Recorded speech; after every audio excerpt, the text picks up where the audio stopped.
আসসালামু আলাইকুম এভরিওয়ান, স্বপ্নাশীলা কিচেনে সবাইকে স্বাগতম। তো কেমন আছেন আপনারা? আল্লাহর রহমতে আশা করি ভালো আছেন। আমি আজকে আপনাদের জন্য নিয়ে এলাম কাসকি মাছের রান্না রেসিপি। কাসকি মাছটা আমি ডিপ ফ্রিজে রেখেছিলাম। এই ডিপ ফ্রিজ থেকে এখন কাসকি মাছের বক্সটা আমি বের করে একটা পাত্রে বক্সটা দিয়ে তারপর ঢাকনাটা খুলে দিয়ে পানি দিয়ে ভিজিয়ে রাখবো ঘন্টাখানিকের মতো। তো ফিরে এলাম ঘন্টাখানিকের পর। তো মাছটা আমার আগে থেকেই পরিষ্কার করা ছিল। তো আমি আবারও ভালো মতো করে পানি দিয়ে মাছটা খুব ভালো করে পরিষ্কার করে নিব। তো মাছগুলো কিন্তু আমার খুব ভালোভাবে পরিষ্কার করা হয়ে গেছে। এখন আমি কিছু মশলা তৈরি করে নেব শিলপাটাতে বেটে। তো দেখতেই পাচ্ছেন এখানে আমি কি পরিমাণে মশলা নিয়েছি। জিরা, ধনিয়া, এই গোলমরিচ, এলাচ, দারচিনি, একটা পেঁয়াজ, 2-3টা রসুনের কোয়া। তো এইভাবে আমি শিলপাটাতে দিয়ে সবগুলো মশলা এক এক করে খুব মিহি করে বেটে নিব। এখন চলে যাব রান্নায়। চুলাতে একটি প্যান বসিয়ে পরিমাণ মতো তেল দিয়ে দিব। তো রান্নার ফাঁকে আপনাদেরকে বলি, আপনারা শেষ পর্যন্ত আমার এই রান্নার ভিডিওটা দেখবেন, আমার পাশেই থাকবেন শেষ পর্যন্ত। তেলটা একটু গরম হয়ে আসলে আমি এখানে দিয়ে দিব হাতের আঙ্গুলের চিমটিয়ে 1 চিমটি আস্ত জিরা।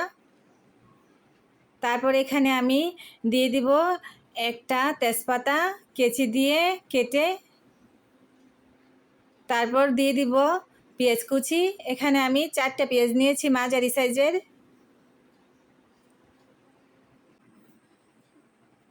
পেঁয়াজটা আমি এইভাবে একটু নাড়াচাড়া করে হালকা কালার করে নিব।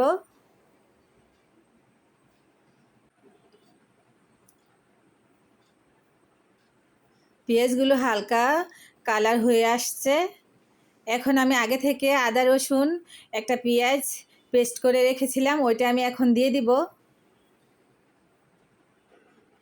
পেঁয়াজটা একটু কালার হয়ে আসলে এখন আমি দিয়ে দিব আদা রসুন একটা পেঁয়াজ যে আগে থেকে আমি বেটে রেখেছিলাম, ওইটা দিয়ে দিব। তারপর একটু ভাজা করে নিব যতক্ষণ পর্যন্ত আদা রসুনের কাঁচা গন্ধটা না যায়।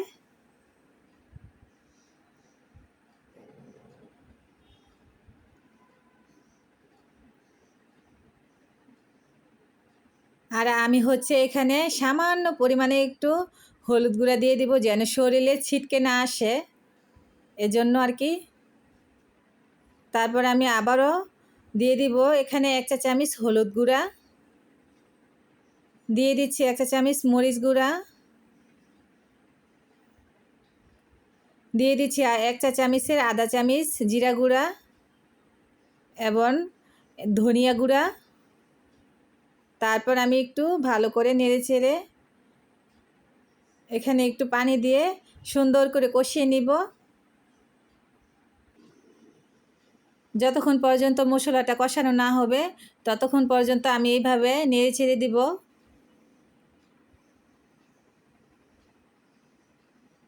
খুব ভালো মতো মশলাটা কষানো হয়ে গেলে তারপর এখানে দিয়ে দিব,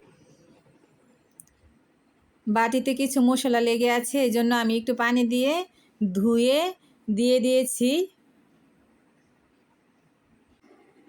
এখন আবারও একটু নেড়েচেড়ে মশলাটা কষিয়ে নিব।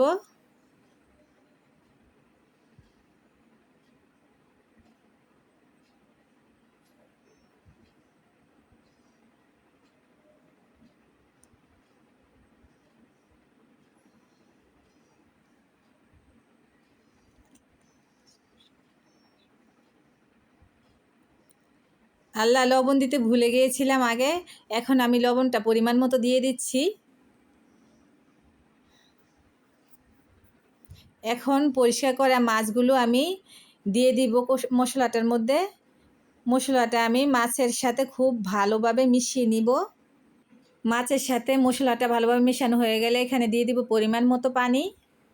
পরিমাণ মতো পানি দিয়ে তারপর আমি একটু নাড়াচাড়া করে ঢাকনা দিয়ে ঢেকে রেখে দিব।